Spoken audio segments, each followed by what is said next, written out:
नमस्कार। कोरोना की जो ये महामारी है, इसको अब लगभग 1.5 साल हो गया है।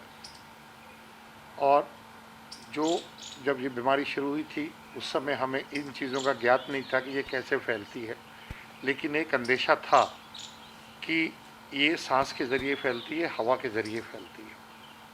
और वो 1 साल के अंदर जो हमारे पास तथ्य निकल के आए हैं, उसने इन सब बातों को कन्फर्म किया है कि ये जो कोरोना की जो हमारी वायरस बीमारी हो रही है, वायरस से जो फैल रही है, ये हवा के ज़रिए फैल रही है। और इसी के अंदर एरोसोल और ड्रॉपलेट इन्फेक्शन है, जो कि प्राइमरी सोर्स ऑफ इन्फेक्शन है। ये मैं मित्रों आपसे इसलिए बात कर रहा हूँ क्योंकि किसी चीज़ का निदान तभी संभव है जब हमें ये पता हो कि वो किस चीज़ से हो रहा है। तो इसका जो कारण है वो हमें मालूम है, वायरस है जो कि एक सूक्ष्म कीटाणु है। और हमें ये भी मालूम है कि ये विषाणु अब सांस के ज़रिए फैलता है। कि शुरू में हमें लगता था कि ये छूने से फैल जाता है, शुरू में हमें ये लगता था कि खाने पीने से फैल जाता है। उसमें कुछ हद तक सच्चाई थी, लेकिन 100 में से 99% टाइम ये कीटाणु हवा के ज़रिए फैल रहा है। सवाल है कि जब ये हवा के ज़रिए फैल रहा है तो हम कैसे बीमार पड़ रहे हैं। हवा के ज़रिए फैलता है, हम बीमार इसलिए पड़ते हैं क्योंकि आदमी को ज़िंदा रहने के लिए सांस चाहिए। और आदमी का नाम भी आदम वही है कि आदमी।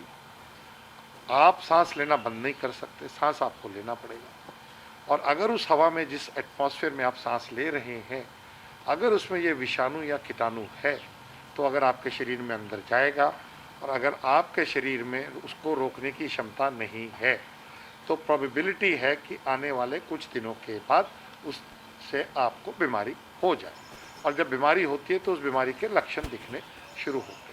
इसलिए दोस्तों, अगर आपको इस बीमारी से बचना है और हमें मालूम है कि ये हवा से फैलती है, तो जैसे कि आप देख रहे हैं कि मैंने भी मास्क लगा रखा है, इसको हमको हवा जो सांस लेते हैं वो छत के अंदर जानी चाहिए। तो छत के कैसे जाएगी?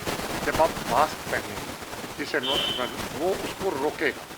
और जो मैंने मास्क पहन रखा है, ये सिंपल मास्क, सर्जिकल मास्क है, लेकिन ये थोड़ा 4 लेयर मास्क है। आमतौर पर जो हम मास्क पहनते हैं वो 3 लेयर सर्जिकल मास्क होता है और उसके अंदर लगभग 80% की मात्रा होती है इस कीटाणु को सांस में जाने से रोकने। और एक जो हम कपड़े का मास्क पहनते हैं, उसके अंदर लगभग मात्रा होती है 60% के करीब रोकने की। और जो पुराना अगर हम कॉटन का मास्क पहनते थे, वो लगभग 30% इफेक्टिव होता है। सबसे इफेक्टिव मास्क आज के दिन भी N95 मास्क है, या यूरोपियन स्टैंडर्ड के हिसाब से हम FFP2 बोलते हैं, वो बेस्ट मास्क है। लेकिन अब रिसर्च ने एक चीज़ और शो करी है, और वो ये चीज़ शो करी है रिसर्च ने कि प्रेफरेबल ये है कि अब हम डबल मास्क पहन के चलें। डबल मास्क से मेरा कहने का अभिप्राय ये है कि अगर हम एक सर्जिकल मास्क पहने और एक कॉटन का मास्क पहने, अगर हम उन दोनों को इकट्ठा पहनेंगे तो उससे लगभग हम 85 से 88% कीटाणु से जो हमारे सांस में जाना है उसको हम रोक सकते हैं। और ये मैं इसलिए कह रहा हूँ कि ये पुख्ता अब रिसर्च के रिजल्ट्स आए हैं। और अगर आपने भी देखा होगा कि आपका जब अभी प्रिंस फिलिप्स का जब दाह संस्कार हुआ था, तो उसमें महारानी ने भी डबल मास्क पहना हुआ था। तो जनरल पब्लिक हेल्थ के अंदर सेफ्टी के लिए डबल मास्क को हम प्रेफर करेंगे। हाँ, पर आपको याद रखना है कि अगर हमने N95 मास्क पहना है तो हमें डबल मास्क की ज़रूरत नहीं है। एक चीज़ और, जब हम मास्क पहनते हैं तो हमारे मित्रों में बड़ी प्रवृत्ति होती है कि इसको उतार के, खोल के, लेके ठुड्डी के नीचे रख लेते हैं। अगर आपने मास्क से अपने नाक को और मुंह को नहीं ढका तो इसका पहनना ना पहनना कोई मायने नहीं रखता। ये फैशन स्टेटमेंट नहीं है, ये आपकी प्रोटेक्शन के लिए है। इसलिए मेरी आपसे अनुरोध है, सभी देशवासियों से, प्रदेशवासियों से मेरा अनुरोध है कि आप मास्क पहन के खुद बीमारी से बचिए, अपने परिवार को बीमारी से बचाइए और समाज में इस बीमारी का जो फैलाव है उसको रोक सकते हैं। आपको ये जान के हैरानी होगी कि अगर मैंने भी मास्क पहन रखा है, हमारे जो सामने हमारा इंटरव्यू ले रहे हैं और जो रिकॉर्ड कर रहे हैं उन्होंने भी मास्क पहना हुआ है, और हमने लगभग 2 गज़ का रास्ता आपस में डिफरेंस रखा हुआ है, तो आप ये रियलाइज़ करेंगे कि एक से दूसरे को बीमारी या संक्रमण देने की क्षमता प्रैक्टिकली ना के बराबर हो जाती है। कहने का अभिप्राय है कि अगर कोई आदमी इन्फेक्टेड है और साथ में किसी के मिल रहा है, अगर दोनों ने अच्छी तरह से मास्क पहना हुआ है तो आप एक दूसरे को बीमारी ना के बराबर करेंगे, एक दूसरे को आप बीमारी नहीं दे पाएंगे। ये बहुत इम्पॉर्टेंट चीज़ हम लोगों को जानने की है। कोविड के लक्षण क्या है फिर सर? देखिए, कोविड एक वायरल डिजीज़ है, विषाणु है, बहुत छोटा, और हमें भी पता है कि हम इसको कोविड कोरोना वायरस बोलते हैं क्योंकि ये जो जिस तरह से आप सूर्य के चारों किरणें देखते हैं, इसके अंदर भी चारों किरणें निकली होती हैं। ये रेस्पिरेटरी इन्फेक्शन है, लेकिन सारे शरीर में इससे संक्रमण फैल जाता है। सबसे पहले आपको सांस के ज़रिए आता है और वहाँ से फिर ये जो सांस लेने की नाली है उसको हम ट्रेकिया बोलते हैं, विंड पाइप बोलते हैं, ये उसमें चला जाता है और लगभग 5 से 10% लोगों के ये फेफड़े के अंदर भी जाके बैठ जाता है, जिसको कि हम निमोनिया के नाम से जानते हैं। तो कॉमन लक्षण है आदमी को थकान का होना, शरीर का टूटना, और इसके एवज में जो शरीर से केमिकल्स निकलते हैं उसके कारण ऐसा लगता है कि शरीर को किसी ने बहुत बुरी तरह से पीटा हो, दर्द हो, जिसको माइल्जियास बोलते हैं। और ये इस बीमारी में और देखा गया है कि साथ साथ काफ़ी लोगों को टटियाँ लग जाती हैं, डायरिया हो जाता है। तो अगर किसी को अचानक आज के दिन गला खराब लगे, हल्का सा खराश लगे और साथ में डायरिया लगे, तो ये एक तरह से आपका कोविड का लक्षण है। इसी तरह से कई लोगों को आपको सेंट की स्मेल चली जाती है या कोई सेंस ऑफ स्मेल चली जाती है, दुर्गंध का नहीं पता चलता, सुगंध का नहीं पता चलता, तो अगर अचानक होता है तो ये भी कोविड का लक्षण है। इसी तरह से कई लोगों का टेस्ट खराब हो जाता है, टेस्ट खत्म हो जाता है। लगभग एक दो टेस्ट बचते हैं, लेकिन प्राइमरली वो थोड़ा कड़वा होता है, लेकिन इसके अंदर टेस्ट आपको जो खाने का जो स्वाद आता है वो चला जाता है। सिमिलरली कई लोगों के अंदर लगभग 20% केसेस जो इस सेकेंड वेव के अंदर आ रहे हैं उसके अंदर हम कंजक्टिवाइटिस हो जाती है, आंखें लाल हो जाती हैं, और साथ में अगर किसी को गला खराब, बुखार, खांसी हो और साथ में आंखें लाल हो या सिर्फ आंखें लाल हो, वो भी एक तरह से कोविड का लक्षण है। और कई लोग ऐसे होते हैं कि हल्का सा बुखार हुआ, उसके बाद ठीक हुआ, और अचानक चौथे पाँचवें दिन लोगों को बुखार का दोबारा से संक्रमण हो, बुखार दोबारा से आ जाता है, ठंड लगने लगती है और सांस फूलना शुरू हो जाता है, और कई बार इतनी तेज़ी से खांसी होती है और सांस फूलता है कि आपका शरीर नीला पड़ सकता है। कहने का मेरा अभिप्राय है कि बहुत डिफरेंट तरह के लक्षण आ रहे हैं, लेकिन प्राइमरली इसके अंदर जैसे इन्फ्लुएंजा में गला दर्द होना, ज़ुकाम होना, खांसी होना, बुखार होना, वो फिर भी प्राइमरी सिम्टम है। और साथ अगर किसी को इसके डायरिया है, टटियाँ लगी हैं, या शरीर में बहुत तेज़ दर्द है, या लगता हो कि जैसे किसी ने पिटाई लगा रखी हो, और साथ में सांस का आपका सुगंध चली जाए, स्वाद चला जाए, तो और सांस फूलना शुरू हो जाए, तो इसके आपको आज के दिन जिस तरह ये महामारी फैली है कोविड के अलावा प्रैक्टिकली और कुछ नहीं। और कई लोगों में अब हम चमड़ी के अंदर भी उसके अंदर छपाकी देखते हैं, या कई बार आप दाने देखते हैं या रैश देखते हैं, और रिकवरी होने के बाद कईयों की उंगलियों में और पैरों की और हाथों की, जिसको कोविड टो बोलते हैं, वो भी आ रहा है। और एक ओरल लक्षण नया आ रहा है कि ज़बान, जैसे पुराने टाइम में टाइफाइड टंग बोलते थे, आपकी ज़बान पे सफ़ेद हो सकती है, कोटिंग हो सकती है, और खाने में छाले आ सकते हैं। तो सर डबल म्यूटेंट क्या है ये? देखिए, कोई भी प्राणी है जब रहता है तो उसके अंदर शरीर में जो हमारा क्रिया है, बायोकेमिकल प्रोसेसेस है, जेनेटिक प्रोसेसेस है जो बनते हैं, वो रेगुलरली होते रहते हैं। आम तरह से बड़े प्राणियों में ये बहुत स्लो प्रोसेस होता है। छोटे प्राणी जैसे कि कीटाणु या विषाणु है जो बहुत जल्दी रैपिडली डेवलप या दुगने होते हैं, चौगने होते हैं, 8 गुने होते हैं, उसके अंदर जो उनका जीन का मटेरियल है, जो जीन एक से आप जब दूसरे में बनते हैं, एक कीटाणु जब 2 कीटाणु बनता है, 2 से 4 बनता है, वो उसके अंदर अपनी प्रॉपर्टीज़ देता है, तो बड़ा रैपिडली डेवलप होता है। तो उसमें कई बार आप भी जल्दी जल्दी काम करें तो आपने देखा हो चोट लग जाती है, विकार आ जाता है, या किसी किस्म की दिक्कत आ जाती है। तो उसी तरह से जो जीन जो कि बेसिक होता है एक किसी भी जीवाणु का, उसके अंदर विकार आता है, तो उसके जो कैरेक्टर्स होते हैं अमीनो एसिड सीक्वेंसिंग के, जिससे कि जीन बनता है, उसमें चेंज आने के कारण उसका कैरेक्टर चेंज हो जाता है। म्यूटेशन दो तरह से हो सकती हैं। एक तो वो म्यूटेशन होती हैं जिसका कोई फ़र्क नहीं पड़ता, बिकॉज हम एक जेनेटिक कोड पे काम करते हैं। अगर जेनेटिक कोड में ए से अगर बी रिप्लेस हो सकता है फ़र्क ना पड़े, लेकिन अगर ए से सी रिप्लेस हो जाए तो वो उसका चाल चलन और चरित्र बदल देता है। जब हम आज के दिन वायरस को वैक्सीन्स लगा रहे हैं या वायरस के अंदर आपको और तरह की दवाइयाँ इस्तेमाल कर रहे हैं, हम उसको नष्ट करने की कोशिश कर रहे हैं, तो नेचर ने ये एक मौका दिया है सबको कि अपने आप को कैसे सुरक्षित रखें, अपने आप को कैसे बचाएं। तो उन चीज़ों को बचाने के लिए अपना जेनेटिक कैरेक्टर चेंज कर लेता है वायरस, ताकि उसके ऊपर जो हम दवाई यूज़ कर रहे हैं या प्लाज्मा यूज़ कर रहे हैं उससे हम, या वैक्सीन यूज़ कर रहे हैं उसके कारण एंटीबॉडी करके उससे वो बच सके। तो उसके अंदर जब म्यूटेशंस कुछ ऐसे खास आप स्ट्रेटेजिक जगह पे हो जो कि इसमें स्पाइक प्रोटीन्स में है, जिससे कि वायरस का ढूंढना या वायरस को जो एंटीबॉडी बनी है उसको जाके रोकना करना हो जाए तो दिक्कत वाला काम हो जाता है। जब ये म्यूटेशन दो डिफरेंट जगह पे हुई हैं, एक EK है एक LR है, उसके अंदर डिफरेंट सीक्वेंसिंग है नंबर के हिसाब से, तो उन दोनों ने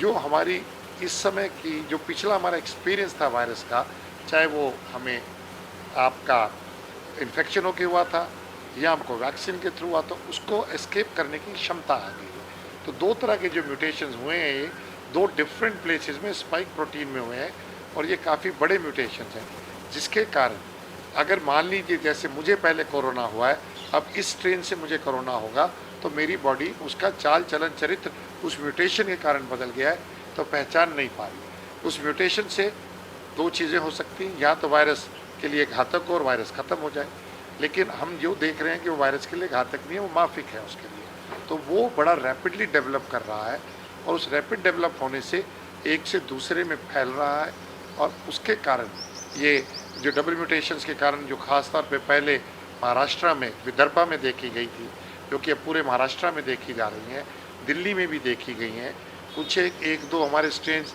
अभी गुड़गांव में भी मिले हैं, क्योंकि आदमी चलता फिरता तो उसके साथ साथ वो वायरस को भी ट्रांसपोर्ट करके लेके आता है। तो ये डबल म्यूटेशंस का जो सबसे बड़ा हमें देखने वाली बात है कि इससे हमारी कई वैक्सीनेशन प्रणाली पे असर ना हो। वैसे तो इंडियन काउंसिल मेडिकल रिसर्च ने जो भी डाटा दिया है कि उसमें अभी जो हम वैक्सीन यूज़ कर रहे हैं वो इफ़ेक्टिव हैं, लेकिन उसके बावजूद भी हमें सतर्क रहना पड़ेगा और इसको कॉन्स्टेंटली देखना पड़ेगा कि क्या हमारा जो वैक्सीन हैं वो रोबस्ट हैं इस डबल म्यूटेशन को के संक्रमण को रोकने। वैक्सीन कितनी कारगर है और साइड इफेक्ट क्या है? देखिए, वैक्सीन आप वायरस की अगर जो हिस्ट्री देखते हैं, डिजीज़ हमने जो रोकी हैं, चाहे वो पोलियो था, चाहे बड़ी माता जिसको हम चेचक बोलते थे, या आपके और बैक्टीरियल डिजीज़ हैं, वो सब वैक्सीन से ही आज के दिन फ़र्क पड़ा है। और सबसे बड़ी स्टोरी टेटनस की है। जब हम वैक्सीन्स हैं उसके द्वारा हम जो वायरस का जेनेटिक मटेरियल है या एंटीजन जो बॉडी को स्टिमुलेट करता है, हमारी रोग प्रतिरोधक क्षमता को बढ़ाने में, एनहांस करने, जिसको हम इम्यूनिटी के नाम से जानते हैं, उसके अंदर हम वो एंटीजन देते हैं। वो बॉडी को आइडेंटिफाई होता है, बॉडी उसकी अगेंस्ट अपनी जो रोग प्रतिरोधक क्षमता है उसको एक्टिवेट करती है, उसको आइडेंटिफाई करती है। जैसे कंप्यूटर में आप कोई चीज़ फीड करते हो, कंप्यूटर उस डाटा को देखता है, उसको एनालाइज करता है और उसके बेस पे सॉफ्टवेयर के हिसाब से प्रोग्राम देता है। इसी तरह से जब हमारे शरीर के अंदर कोई कीटाणु आता है या उस कीटाणु का एक हम एंटीजन जो कि इम्यून रिस्पॉन्स को स्टिमुलेट करता है, रोग प्रतिरोधक क्षमता को स्टिमुलेट करता है, जब हम उसको शरीर में देते हैं तो उसको हमारे कुछ तरह के सफ़ेद रक्त कणिका जिनको हम लिम्फोसाइट्स बोलते हैं वो आइडेंटिफाई करती हैं। जब उसे आइडेंटिफाई करने के बाद वो उसके अंदर एंटीबॉडीज़ बनाती हैं और एंटीबॉडीज़ बनाने के साथ साथ उसको याद भी रखती हैं, क्योंकि जैसे आपने कंप्यूटर में जाते मेमोरी में आप सर्च डालते हैं तो निकल आता है। इसी तरह से जब ये एंटीजन दोबारा बॉडी को एक्सपोज होता है, वो सर्च होता है, तो वो लिम्फोसाइट्स आपको जिसको रिकॉल करती हैं, एंटीबॉडीज़ बना के उसको रोकती हैं। साथ साथ एक ग्रुप और लिम्फोसाइट्स का होता है जो हमने छुपा रखा है, जैसे कि आप ये मान के चले कि कंप्यूटर की डेप्थ में है जो दिखता नहीं, वो आता है और वो उसको पकड़ता है, और वो अगर एस्केप कर जाए एंटीबॉडीज़ को तो जो टी लिम्फोसाइट्स हैं वो अपने नेचुरल किलर सेल के रूप में उसको रोकने की कोशिश करते हैं। तो इसलिए दोस्तों, जब भी हम वायरस के अगेंस्ट वैक्सीन्स दे रहे हैं जो कि उस एंटीजन को बॉडी में वायरस की जगह आने की जगह हम दे रहे हैं आर्टिफिशियली, चाहे पूरा वायरस को मार के ताकि बीमारी ना हो, या किसी दूसरे बहरूपिये के रूप में वायरस के बिठा के ताकि बॉडी उसको आइडेंटिफाई कर सके उसके रूप में, या आज के दिन जो जेनेटिक कोड होता है जो हमारा उसको मॉडिफाई करके दे के या सब यूनिट्स के रूप में दे के हम डिफरेंट तरह से शरीर में दे रहे हैं। उससे हम अपने वाइट सेल्स को स्टिमुलेट कर रहे हैं जिनको हम लिम्फोसाइट्स कहते हैं, बी सेल्स, और उससे ये कारगर साबित होता है। जो मॉडर्ना और फाइजर का वैक्सीन है उसका जो डाटा है अमेरिका से या यूरोप से, जो अमेरिका से आ रहा है, वो लगभग 95% के करीब एफिकेसी दिखा रहा है, लेकिन अभी अर्ली दिन। जहाँ तक जो भारत के अंदर कोवैक्सीन यूज़ हो रही है और कोविशील्ड हो रही है, कोवैक्सीन का जो डाटा आया है उसने ये दिखाया है कि 78% काबिज है और लगभग सभी मरीजों में 100% के अंदर जिनको टीका लगा था और बीमारी हुई उसमें सीरियस बीमारी को रोकने में कारगर है। जहाँ तक कोविशील्ड का वैक्सीन है, सिंगल वैक्सीन लगभग 71 से 75% को रोकता है, और जब ये 2 बारी लग जाता है और डिफरेंशियल 4 से 6 हफ्ते लिखते थे, अब हम 6 से 8 हफ्ते देते हैं, तो इसकी भी कारगर क्षमता लगभग उतनी ही है जितनी की कोवैक्सीन की है। डॉक्टर साहब, इस बार मौत ज़्यादा क्यों हो रही है? देखिए, 2 चीज़ें हुई हैं इस बारी। एक तो वेरिएंट आए हैं जो उनसे वो बहुत रैपिडली स्प्रेड हुए हैं। जैसे कि आपको याद हो, दिसंबर के अंदर हिंदुस्तान ने इंग्लैंड के साथ फ़्लाइट्स बंद की थी क्योंकि वहाँ पे यूके वेरिएंट था। अगर आप हरियाणा पंजाब का खास तौर पे देखते हैं, हम यूके वेरिएंट देखें, महाराष्ट्र में देखा डबल वेरिएंट देखा, दिल्ली में भी यूके वेरिएंट और डबल वेरिएंट प्लस जो पुराना वाइल्ड वुहान वेरिएंट था उसका चल रहा है। तो मल्टीपल स्ट्रेन आ रहे हैं, लेकिन जो ये रैपिडली एक तरह से फैला है वो वेरिएंट्स की वजह से फैला है, क्योंकि उसके प्रति हमारे पास अभी रोग प्रतिरोधक क्षमता नहीं थी, हर्ड इम्यूनिटी नहीं थी। तो जो हमने पिछली बारी लॉकडाउन के कारण उसको कर्व को ब्लंट कर दिया था, इस बारी हम कर्व को ब्लंट नहीं कर पाए, और जो चीज़ पिछले साल 3 से 4 महीने में हुई वो एकदम 2 से 3 हफ्ते में हो गई। इसलिए जब रैपिडली नंबर राइज हुआ, परसेंटेज ऑफ केसेस आपका जो सीरियस बीमारी वाले थे वो 10% से ज़्यादा नहीं है, लेकिन नंबर सडनली पिछली बारी जो 203 महीने में था अब वो 210 दिन में है, तो नंबर उतना ही है, लेकिन इकट्ठा बहुत ज़्यादा मरीज़ आ गया है। तो उसके अंदर कुछ लोगों में कोविड का डर उतर गया, भय उतर गया, और कुछ लोगों को ये लगने लगा कि कोविड कोई एक चाल है, साजिश है, और ये हमको बेवकूफ़ बनाने का तरीका है, विदाउट रियलाइजिंग इट कि वायरसेस को, इन्फेक्शस डिजीज एजेंट्स को आप कुछ नहीं कर सकते, नेचर में हैं, आएंगे, या तो आप बचेंगे या वायरस बचेगा। तो वायरस से बचने के लिए हम बार बार कह रहे हैं मास्क पहनिए, और जब ये रैपिडली आया वायरस और जब लोगों ने इग्नोर किए सिग्नल्स या ट्रीटमेंट टाइम पे नहीं लिया, तो इसने फेफड़े में निमोनिया जाके बहुत तेज़ी से जकड़ा, जिसके कारण बहुत सीवियर डिजीज़ हुई जो कुछ एक लोगों में। इसलिए रैपिड राइज, रैपिड इन्वॉल्वमेंट और रैपिड नंबर ऑफ केसेस के कारण सिस्टम पे प्रेशर पड़ा, लोगों ने इग्नोर किया, और उसका नतीजा हमें दुखद रूप में इंक्रीज डेथ के रूप में देखना पड़ रहा है। अगर व्यक्ति पॉजिटिव हो जाए तो क्या करें? देखिए, सबसे पहली बात तो यह कि व्यक्ति पॉजिटिव हो जाए तो घबराने की ज़रूरत नहीं है। मेरे को खुद को 2 बारी पॉजिटिविटी आई है क्योंकि हम कोरोना पेशेंट्स में काम करते हैं, और मेरे को वैक्सीन भी लगा। अब आप पूछेंगे जब वैक्सीन लगा फिर आप पॉजिटिव कैसे हो, फिर मैं आपकी अगली बात का जवाब। देखिए, ये वायरस डिफरेंट फॉर्म का है, तो इसलिए जैसे पहले मैंने आपको बताया कि इसका चाल चलन थोड़ा सा पिछले वायरस से डिफरेंट है, जो बॉडी को डिटेक्ट करने में हल्का टाइम लगता है। लेकिन क्योंकि मुझे वैक्सीन लगा हुआ था इसलिए मुझको बीमारी सीरियस नहीं हुई, गला खराब, जुकाम, बुखार हुआ, लेकिन उसके बाद आपके शरीर के अंदर क्षमता थी उससे लड़ने की, रोकने की और फेफड़े को ठीक रखने की। इसी तरह से जब आप इन पेशेंट्स के अंदर देखते हैं तो दोस्तों, आप, इसलिए मेरा कहने का आपको अभिप्राय ये है कि आप जब इन्फेक्शन होता है, वैक्सीन लगा है या नहीं लगा है, घबराने की ज़रूरत नहीं है। आपको तुरंत अपने एक डॉक्टर से संपर्क करना है। कोशिश करिए अपने ज़िला के अंदर, सरकार की पूरी अब कोशिश है कि हम होम आइसोलेशन प्रोग्राम को स्ट्रेंथन करें। आपको डॉक्टर्स के संपर्क में रहना पड़ेगा, आपको हेल्थ केयर सिस्टम के संपर्क में रहना पड़ेगा, चाहे वो सरकारी हो चाहे वो प्राइवेट हो। और साथ ही आपको कुछ एक बुनियादी चीज़ें देखनी पड़ेगी। पहली बुनियादी चीज़ है कि आपको खुद को प्रोटेक्शन के साथ साथ अपने घर वालों को प्रोटेक्ट करना है। जब पॉजिटिव होते हैं तो आपको मास्क का उपयोग करना है, क्योंकि हम ये देख रहे हैं कि अगर आपने ये बुनियादी चीज़ को ध्यान में नहीं रखा तो पूरे का पूरा परिवार को बीमारी हो रही है। दूसरा, आपको ये देखना है कि आपके पास क्या सुविधा है और कल इमरजेंसी हो तो आप किसको कैसे कब और कहाँ कांटेक्ट कर सकते हैं। वो सरकारी सिस्टम भी बताएगा, प्राइवेट सिस्टम भी बताएगा, और उसके लिए आपको भी उसका इंतज़ाम करना है ताकि हम सारे एक लाइन पे आ सकें और कल ज़रूरत पड़े तो एक दूसरे को सपोर्ट दे सकें।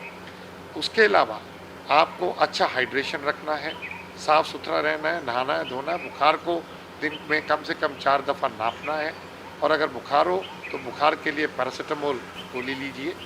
उम्मीद हम करते हैं गला ख़राब है तो आपके जो घर के देसी टोटके अगर आप अपनाना चाहते हैं ज़रूर अपनाइए, लेकिन स्टीम और हल्का गुनगुना पानी लीजिए, गले में राहत मिलेगी।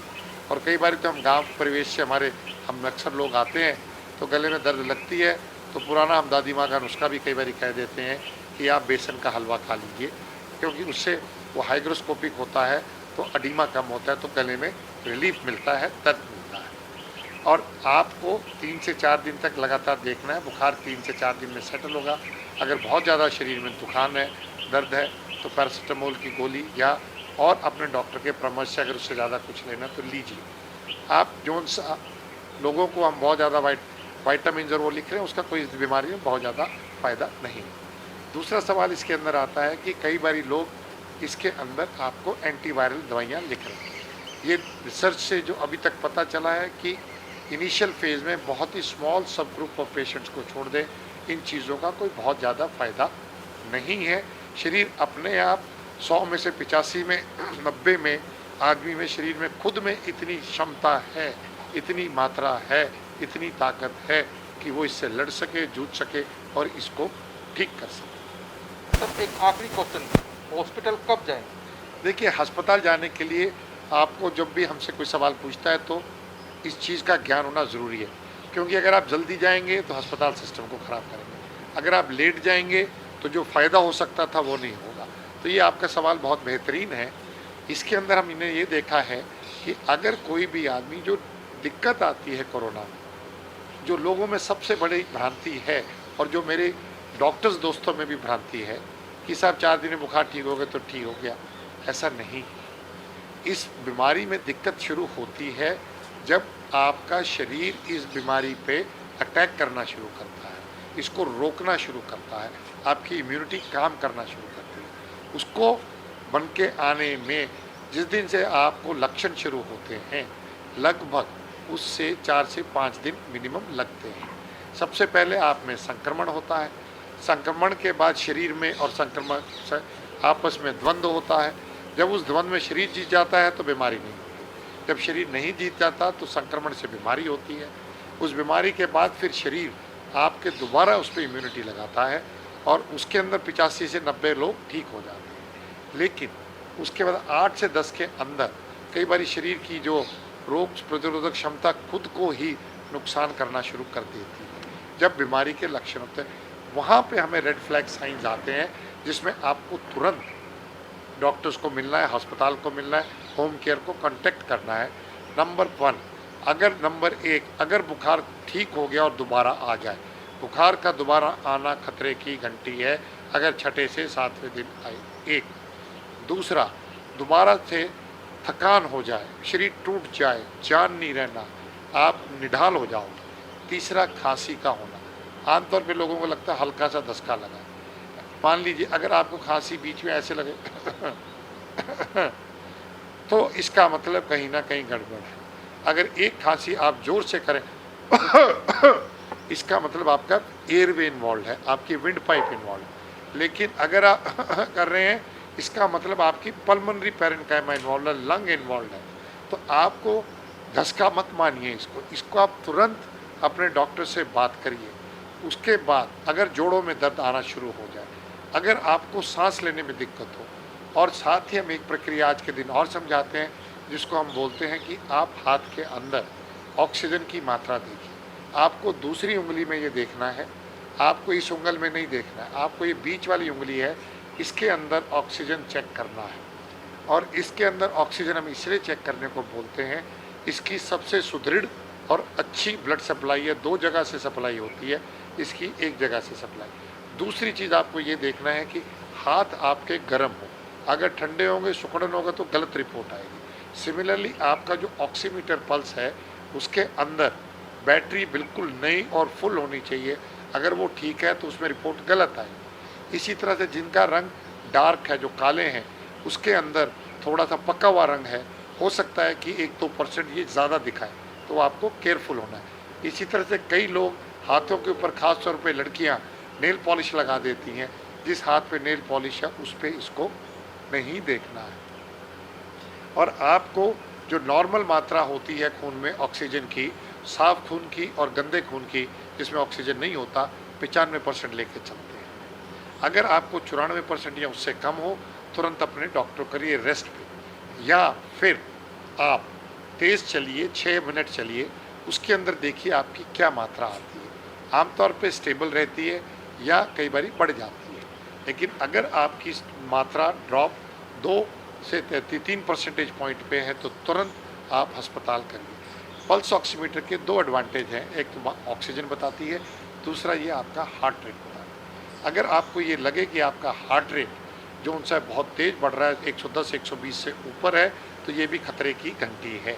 इसी तरह से अगर आपको लगे कि हाथ और पैर नीले हैं, आपको नींद बहुत ज़्यादा आ रही है, बेसुधी हो रही है, तो तुरंत आप अपने मरीजों को, तब तुरंत आप अपने डॉक्टर को कंटेक्ट करिए। एक और फिनोमेना हमने देखा है इसमें, वो ये है कि शुगर लेवल जिस आदमी का कंट्रोल हो और अचानक बढ़ जाए, या जिसको शुगर ना हो वो शुगर लेवल बढ़ जाए, तो इसलिए ब्लड शुगर टेस्ट करना बहुत ज़रूरी है। अगर कोई कारण नहीं है और वो बढ़ गया है, तो आप ये मान के चलिए कि आपको कोरोना के कारण स्ट्रेस हो रहा है, दिक्कत हो रही है, आप तुरंत अस्पताल जाइए और डॉक्टर से विचार विमर्श करिए और उसके बाद ब्लड टेस्ट कराइए।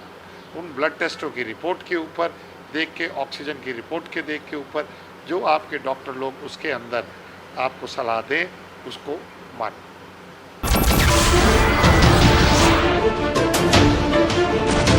नमस्कार, मैं हूं मानक गुप्ता। अगर आपको हमारा ये वीडियो पसंद आया हो तो इसे लाइक और शेयर जरूर करें, और हाँ, हमें सब्सक्राइब और फॉलो करना ना भूलें, ताकि आप देश और दुनिया की कोई खबर मिस ना करें। तो जुड़े रहिए हमारे साथ और देखते रहिए News 24।